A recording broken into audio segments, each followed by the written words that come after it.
आप देख रहे हैं मध्य भारत बुलेटिन और मैं हूं आपके साथ सदफ फातिमा। खबरों की शुरुआत करेंगे। मुख्यमंत्री श्री विष्णुदेव साय ने राज्य के कर्मचारियों को दीपावली का उपहार दिया है। महंगाई भत्ता 46% से बढ़कर 50% किए जाने की घोषणा की है। कैबिनेट की बैठक से पहले मुख्यमंत्री ने बड़ी घोषणा की है। और आज एक बड़ा गौरव का विषय है कि हमारी सरकार ने निर्णय लिया है कि जितने जो राज्य के कर्मचारी हैं, दीपावली सामने आ रहा है तो राज्य के कर्मचारियों को अभी जो 46% उनको डीए मिल रहा है, तो हम लोग केंद्र के समान करते हुए उनको 4% उनका डीए बढ़ा रहे हैं। 50% उनको डीए मिलेगा।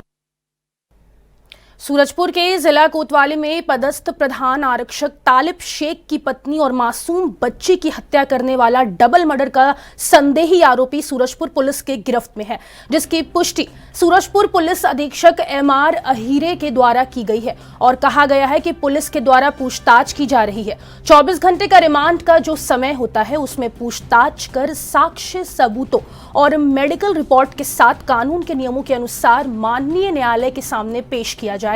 अभी तक आए शॉर्ट पीएम रिपोर्ट के अनुसार महिला और बच्ची के साथ दुष्कर्म होना नहीं पाया गया है।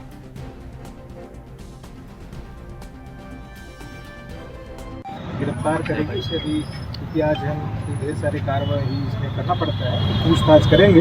पूछताछ करने के बाद फिर आपको प्रॉपर ढंग से प्रेस ब्रीफिंग कल के डेट में हम कोर्ट में पेश करने के पहले आपको डिटेल देंगे। गिरफ्तारी कहाँ से हुई है सर? किस तरह से गिरफ्तारी इसकी जानकारी हमको अभी तक जो मिली है, क्योंकि अभी मैं भी सीधे आकर पूछताछ नहीं किया हूँ, जानकारी हमारे इसमें अभी तक पहुँचा है।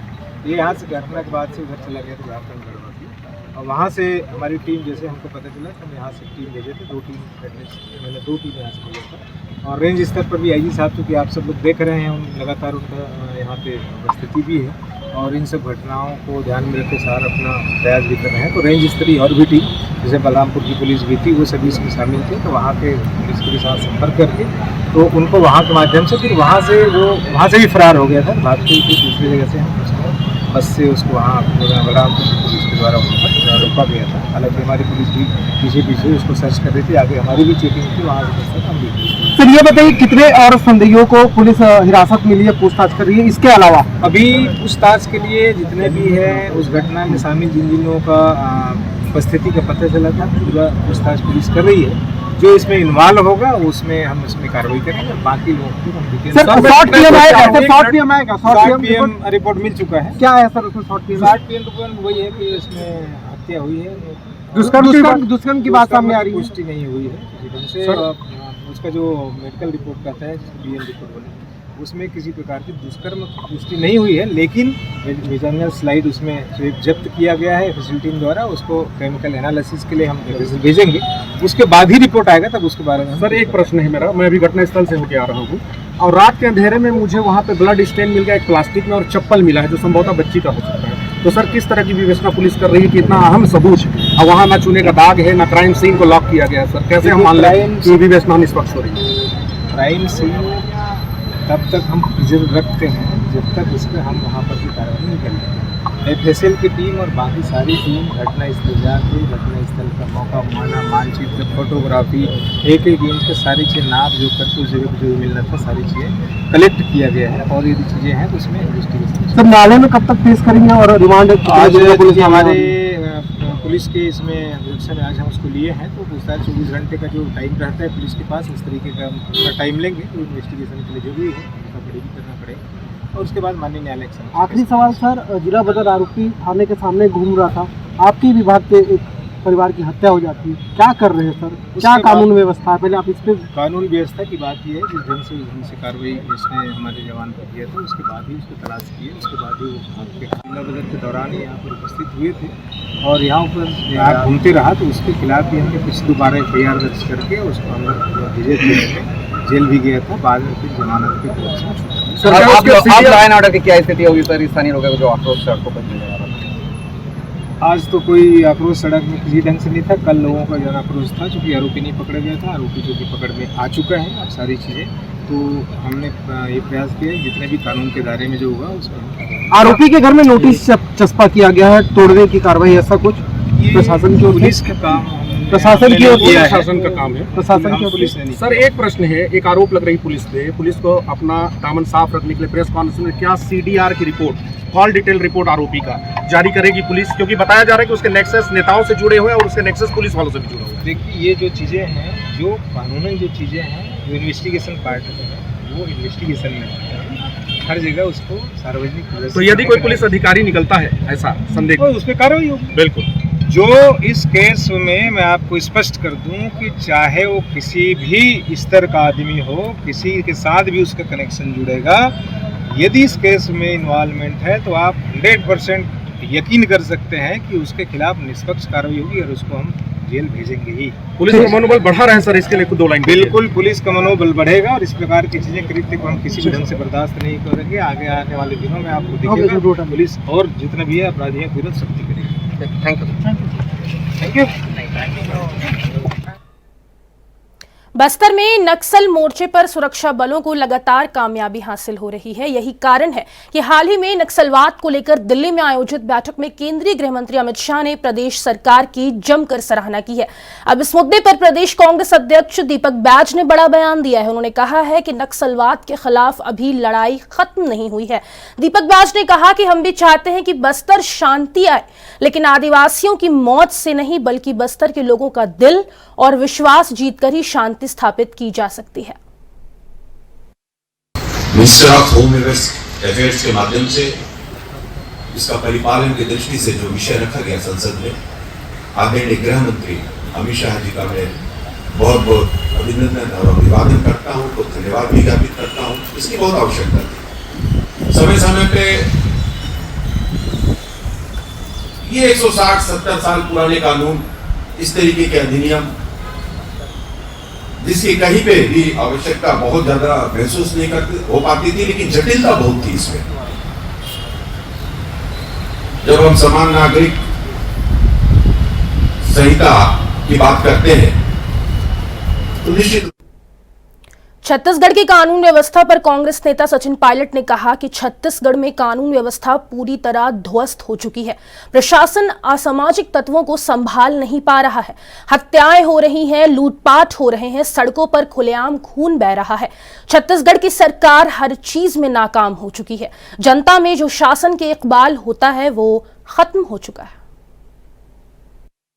अप्रत्याशित है। छत्तीसगढ़ में जो लॉ एंड ऑर्डर है बिल्कुल कोलैप्स कर चुका है। प्रशासन असामाजिक तत्वों को संभाल नहीं पा रहा, हत्याएं हो रही हैं, लूटपाट हो रहा है, खुलेआम सड़कों पे खून बह रहा है और छत्तीसगढ़ की सरकार जो है वो हर चीज में नाकाम हो चुकी है। खासकर जो लॉ एंड ऑर्डर है बिल्कुल फेलियर हो चुकी है। कांग्रेस पार्टी ने एक न्याय यात्रा निकाली थी, आदिवासी, दलित, किसान, नौजवान, महिला सबका शोषण हो रहा है। अब सरेआम लोगों की हत्या हो रही है और सरकार रोकने में बिल्कुल नाकाम रही है। मुझे लग रहा है कि शासन का जो इकबाल होता है जनता में वो खत्म हो चुका है। क्या आप लोग ये बात जो आप लोग कह रहे हैं कि सरकार नाकाम है, इस बात को जनता तक पहुंचा पाए? बिल्कुल। अभी हमने पिछले 10 दिन पहले 130 किलोमीटर पैदल चले, जनता का ध्यान, जनता के लोगों को साथ रखा और गवर्नेंस पे सवाल उठाए, सदन के अंदर, सदन के बाहर। लेकिन छत्तीसगढ़ गवर्नमेंट ने ना तो उसको गंभीरता से लिया है और लगातार ये घटनाएं बढ़ती चली जा रही हैं, लेकिन जवाब उनको देना पड़ेगा। कोंडागांव जिले के प्रभारी लखनलाल देवांगन नगर के ऑडिटोरियम में आयोजित आवास मेला में शामिल हुए। मंत्री ने हितग्राहियों को प्रधानमंत्री आवास की चाबी व प्रशस्ति पत्र सौंपकर बधाई दी है। साथ ही करोड़ों के निर्माण कार्य का भूमि पूजन और लोकार्पण किया।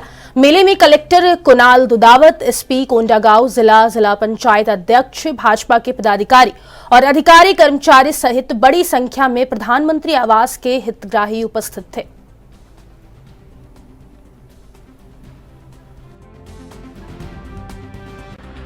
दिए हैं और उसी तरह से अभी माननीय देश के प्रधानमंत्री जी ने जब से वो प्रधानमंत्री बने तब से गरीबों का पक्का आवास का उनका सपना है और तेज गति के साथ में काम चल रहा है। छत्तीसगढ़ में विगत 5 वर्षों से आवास को रोक दिया गया था।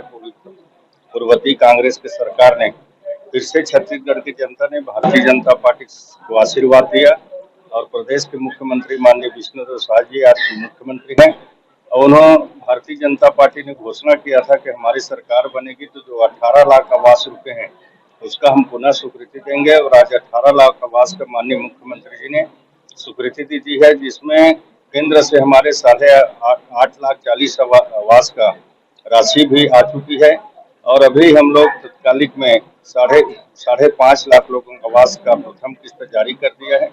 और उसी तरह से जो छूटे हुए पात्र व्यक्ति हैं उनका भी चिन्हांकित किया जा रहा है और 100% आवास का लाभ छत्तीसगढ़ के लोगों को मिलेगा।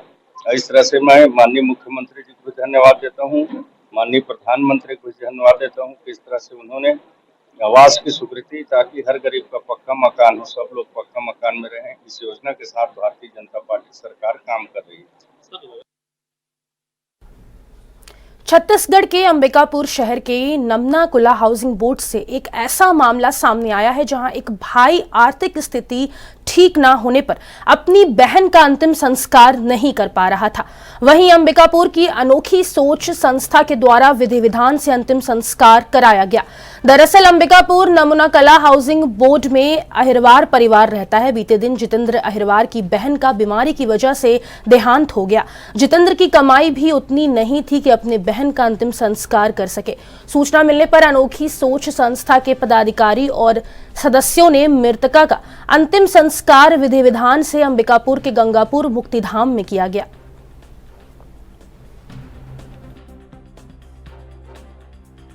मेरा नाम जितेंद्र अहिरवाल है। तो ये हमारी छोटी बहन है गुड़िया सुरभि अहिरवाल। इसका तबीयत पेट से संबंधित बीमारी था, उसके कारण उनका देहांत हो गया। अच्छा, तो किस तरह वजह यही था कि भैया मेरे पास पैसा उससे कुछ नहीं था। इसी वजह के कारण मेरे को अंतिम संस्कार करने में दिक्कत जा रहा था। फिर आप लोग के सहयोग से अंतिम संस्कार हो पाया। देखिए, हमारी संस्था अनोखी सोच को कहीं से फ़ोन आता है कि इसका कोई नहीं है और इस अंतिम संस्कार करना है, तो हमारी संस्था तत्पर होकर और जाके अंतिम संस्कार करती है। इसी कड़ी में आज भी एक फ़ोन आया जो कि गंगापुर हाउसिंग बोर्ड में रहने वाली युवती थी 25 साल की सुरभि अहिरवार। इस फ़ोन आया कि ऐसा वहाँ पे है और कल से इनकी डेथ हुई थी और दाह संस्कार नहीं हो पा रहा था। हमारे पास फ़ोन आया तो हम लोगों ने जाकर इसे लेकर आके और पूरे रीति रिवाज से अंतिम संस्कार यहाँ पे ये कर रहे हैं। ऐसे हम लोग को याद भी नहीं है, बहुत सारे हम लोगों ने दाह संस्कार किए हैं। ऐसे परिवार के लोग इतने निष्क्रिय हो जाते हैं। जैसे इसका एक भाई है जो जबलपुर में रहता है, वो शायद बोला कि ट्रेन नहीं चल रही इसलिए नहीं आ पाऊँगा। इससे पहले एक हम लोगों ने किया था दाह संस्कार, उसके भी एक भाई जो मायापुर में रहते थे, उन लोगों ने उनको फ़ोन किया गया कि आ जाओ, ऐसा ऐसा बात है। जब हॉस्पिटल से हम लोग लाश ले जा रहे थे उस समय, तो वो बोला मेरे को बहुत ज़रूरी काम है, मैं नहीं आ पाऊँगा। तो ऐसे मानवता मर चुकी है आज की डेट पे। जो रिश्तेदार अपने जो ख़ास रिश्तेदार होते हैं वो लोग भी इस पर आगे नहीं आना चाहते, लेकिन हम बोलते हैं लोगों को कि जिसका कोई नहीं है उसका अनोखी सोच है। क्या लगता है? हाँ, हमको जहाँ से भी खबर आती थी हॉस्पिटल या जिसके घर वाले उस समय लाशों को छूते नहीं थे कोरोना के डर से, उस समय हम लोगों ने खुद लाशों को अंतिम संस्कार किया, खुद पीपी किट पहनकर, और जितना बन सका हम लोगों ने उस समय 52 लाशों को हम लोगों ने जलाया था। वारासिवनी के डोंगरिया स्थित ओम श्री इंडेन गैस एजेंसी में खाद्य विभाग की टीम ने छापा मारकर 9 सिलेंडर जब्त किए हैं। इनमें 2 से 2.5 किलो गैस कम मिली। विभाग की टीम ने पंचनामा बनाकर रिफिलिंग में उपयोग की जाने वाली निडल को भी जब्त किया है।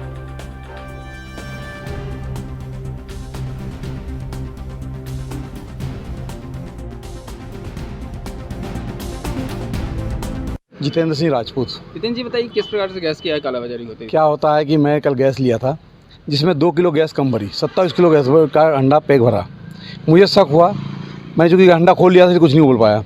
जब आके मैं आज सुबह देखा तो इनके गोदाम में, एक बाजू में गोदाम है, वहाँ इनकी खाली गाड़ी, खाली टैंकर गाड़ी और बड़े टैंकर गाड़ी दोनों अंदर जाती थी। तो जब अंदर घुसा मैं गोदाम के अंदर, तो देखा तो एक नीडल के माध्यम से ये लोग गैस कम करते थे और खाली अंडों में भरते थे। तो मैंने इसकी तत्काल जानकारी फूड ऑफिसर को दिया। ये लोग बहुत मात्रा में गैस लेके गए थे, 24 घंटे लेके गए थे वहाँ पर खाली करने के लिए, पर जिन्होंने मेरे को देख लिया था। उसके बाद फूड ऑफिसर आए, गिनवाए, तो उनमें 24 घंटे में 9 घंटों में गैस कम भरी है। तो 2.5 किलो, किसी में 1.5 किलो, किसी में 1 किलो गैस कम भरी है। ये काम लगातार बहुत लंबे समय चल रहा था। अच्छा, कौन सी गैस से ये इंडियन गैस एजेंसी वाराणसी हाँ। तो लगातार ऐसे हो रही थी यहाँ? ऐसा लगातार हो रहा था, कई बार हमको ऐसा लगा, पर हमने इस बात को देखा नहीं। जब आज जाके देखा सही में इस बात को खुलासा हुआ, और जब लड़कों से पूछा गया तो उन्होंने बताया कि हम मालिक के कहने पर कर रहे हैं, बयान भी दिया है। तो क्या लगता है आपको कि इस प्रकार से डेली उपभोक्ताओं के साथ ये उपभोक्ता का लूट मची हुई थी कि आधा 2.5 किलो गैस कम देना मतलब एक बहुत मायने रखती है गरीब के लिए, और जो ये लूट होती है एक प्रकार की। सर, गैस एजेंसी पे कार्रवाई की गई है आपके द्वारा जी। किस तरह की सूचना मिली थी, क्या खामियां पाई गई है? आज सुबह लगभग 8:30 से लेकर 9 बजे एक शिकायतकर्ता के द्वारा शिकायत की गई थी कि ओम श्री माई गैस एजेंसी जो है, इनका जो गोदाम है डोंगरिया में, यहाँ पर अवैध रूप से डिलीवरी बॉय द्वारा एक सिलेंडर से दूसरे गैस सिलेंडर में रिफिलिंग की जाती है और लगभग 1 से लेकर 2 किलो गैस निकाल कर उपभोक्ताओं को दी जाती है, जिसके संबंध में तत्काल शिकायत प्राप्त हुई। तत्काल मौके पर उपस्थित होकर कार्रवाई की गई। मौके पर एक निडल जब्त की गई। निडल जब्त करने के पश्चात जो गैस सिलेंडर थे उनका तौल कराई गई। तौल करने पर लगभग 9 गैस सिलेंडर ऐसे हैं जिनमें 1 से लेकर 2 किलो गैस कम पाई गई, जिन्हें जब्त किया गया एवं आगामी कार्रवाई के लिए पंचनामा बनाकर आवश्यक वस्तु अधिनियम 1955 और द्रवीकृत पेट्रोलियम। पूर्व मुख्यमंत्री भूपेश बघेल के एक ट्वीट ने कांकेर जिले की राजनीति पर हड़कंप मचा दिया है। दरअसल मामला भानु प्रतापपुर के युवा मोर्चा के मंडल अध्यक्ष आकाश सोलंकी से जुड़ा हुआ है, जो कि 2 दिन पहले सोशल मीडिया पर पैसों की गड्डी को गाड़ी में रखकर शोबाजी करते हुए नजर आए। अपने मूंछ को ताव देते हुए गाड़ी चला रहे थे। यह वीडियो आकाश सोलंकी ने सोशल मीडिया पर खुद ही वायरल कर दी। इसके बाद यह वीडियो इतना वायरल हुआ कि पूर्व मुख्यमंत्री भूपेश बघेल तक पहुंच गया और अपने फेसबुक पेज और ट्विटर अकाउंट पर वीडियो की जानकारी देते हुए छत्तीसगढ़ की भाजपा सरकार को आड़े हाथों लेते हुए सवाल पूछा और कहा कि इस मामले में जांच होगा या वॉशिंग मशीन पर धोया जाएगा। जिस पर सीएम साय ने क्या कुछ कहा, आइए आपको सुनाते हैं। आज कैबिनेट का बैठक है 11:30 बजे से, और वो तो पूरा ब्रीफिंग होता है कैबिनेट के बाद में, तो सब पता चलेगा क्या क्या आज के कैबिनेट में एजेंडा है। और आज एक बड़ा गौरव का विषय है कि हमारी सरकार ने निर्णय लिया है कि जितने जो राज्य के कर्मचारी हैं, दीपावली सामने आ रहा है, तो राज्य के कर्मचारियों को अभी जो 46% उनको डीए मिल रहा है, तो हम लोग केंद्र के समान करते हुए उनको 4% उनका डीए बढ़ा रहे हैं, 50% उनको डीए मिलेगा। पूर्व मुख्यमंत्री भूपेश बघेल आरोप लगा ट्वीट किए हैं कि ये दौड़धा मामले को लेकर के आदिवासियों का अपमान कर रहे हैं, हमारी नज़र में पहली नजर है। एक वीडियो भी जारी किया गया है भानु प्रतापपुर के, जो बंडल पैसे का भरमार बंडल रखे हुए हैं, और ईश्वर साहू जो साझा विधायक है उनके बेटे के खिलाफ। अब देखिए, मंडल वाला जो वीडियो आया है उसका वेरीफाई करा रहे हैं। आजकल बहुत फेक वीडियो भी चल रहा है, और जहाँ तक हमारी सरकार हमारे लोगों को बदनाम करने की साजिश भी चल रही है, तो उसका जो वीडियो है। अंबिकापुर शहर के पुराना बस स्टैंड के पास एक युवक की खून से सनी लाश मिलने से सनसनी फैल गई है। युवक का शव लॉज के बगल में स्थित झाड़ियों में मिला है। चेहरे पर चोट के निशान हैं। सूचना मिलते ही पुलिस मौके पर पहुंची। पुलिस आगे की कार्यवाही में जुट गई है।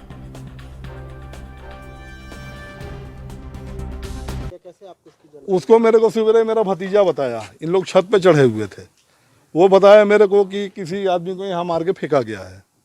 और मैं जब चढ़ा तो मैं चश्मा भी नहीं लगाया था, तो मेरे को क्लियर नहीं दिखा, लेकिन उसका सर दिख रहा था, है ना। और बस यही हुआ। उसके बाद मैं नीचे उतर के और मैं अपने आ गया। फिर वो लड़का अपना इधर ही उधर ही होगा जहाँ घूमता हो, और आ गया। मैं अपनी चाय वाय पिया, नहाया धोया, मैं अपना काम हूँ, अपनी एक तो लड़की मेरी पढ़ाती, उसको स्कूल छोड़ के आया, तब से मैं घर में बैठा हूँ। पुलिस ने इस मामले में आपके पुत्र को हिरासत में लिया है, उसका क्या नाम है? उसका नाम करणदीप है। ठीक, उसकी उम्र वही 22-23 साल की होगी उम्र। आरोप जो उसने हत्या की है, इसके बारे में मेरे को कोई भी जानकारी नहीं है। पुलिस सुबह कितने बजे रखी? पुलिस यहाँ करीब पहुँची है, करीब 9-1 बजे पहुँची है। मैं लेबर लगवा के सफाई करवा रहा हूँ। वही जब मैं देखा बाहर की पुलिस काम कर रहा है कि नहीं कर रहा, तो देखा पुलिस की गाड़ी आई है। आपका बेटा क्या कर रहा था जी? घर में आपका एक यहीं घूम रहा था आसपास पे। छत्तीसगढ़ के दंतेवाड़ा नारायणपुर के बॉर्डर पर 4 अक्टूबर को हुए एनकाउंटर में मारी गई महिला नक्सली का शव 12 दिनों तक लेने जब परिजन नहीं पहुंचे, तब मृतक महिला नक्सली के शव का अंतिम संस्कार जगदलपुर नगर निगम ने किया। गौरतलब है कि 4 अक्टूबर को दंतेवाड़ा नारायणपुर के बॉर्डर में स्थित थुलथुली गांव में हुए एनकाउंटर में डीआरजी जवानों ने 35 नक्सलियों को मार गिराया था।